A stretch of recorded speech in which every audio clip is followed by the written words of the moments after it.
Chapter 15. The Yoga of the Supreme Person. The Blessed Lord said, "There is a banyan tree which has its roots upward and its branches down, and whose leaves are the Vedic hymns. One who knows this tree is the knower of the Vedas. The branches of this tree extend downward and upward, nourished by the three modes of material nature. The twigs are the objects of the senses. This tree also has roots going down, and these are bound to the fruit of actions of human society. The real form of this tree cannot be perceived in this world. No one can understand where it ends, where it begins, or where its foundation is. But with determination, one must cut down this tree with the weapon of detachment. So doing, one must seek that place from which, having once gone, one never returns, and there surrender to that Supreme Personality of Godhead, from whom everything has begun, and in whom everything is abiding since time immemorial.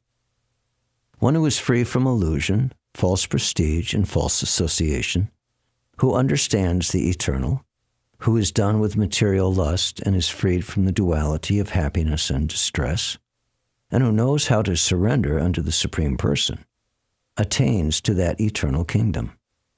That abode of mine is not illumined by the sun or moon, nor by electricity.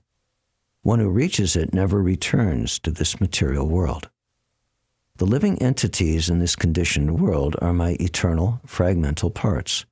Due to conditioned life, they are struggling very hard with the six senses, which include the mind. The living entity in the material world carries his different conceptions of life from one body to another, as the air carries aromas.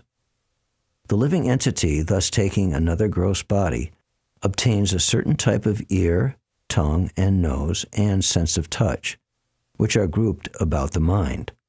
He thus enjoys a particular set of sense objects. The foolish cannot understand how a living entity can quit his body, nor can they understand what sort of body he enjoys under the spell of the modes of nature. But one whose eyes are trained in knowledge can see all this. The endeavoring transcendentalist who is situated in self-realization can see all this clearly. But those who are not situated in self-realization cannot see what is taking place, though they may try to. The splendor of the sun, which dissipates the darkness of this whole world, comes from me.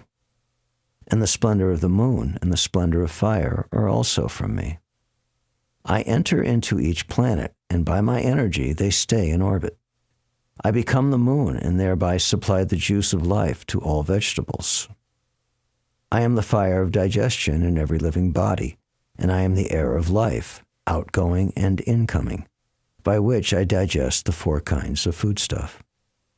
I am seated in everyone's heart, and from me come remembrance, knowledge, and forgetfulness. By all the Vedas am I to be known. Indeed, I am the compiler of Vedanta, and I am the knower of the Vedas. There are two classes of beings, the fallible and the infallible. In the material world, every entity is fallible, and in the spiritual world, every entity is called infallible. Besides these two, there is the greatest living personality, the Lord Himself, who has entered into these worlds and is maintaining them. Because I am transcendental, beyond both the fallible and the infallible, and because I am the greatest, I am celebrated both in the world and in the Vedas as that Supreme Person.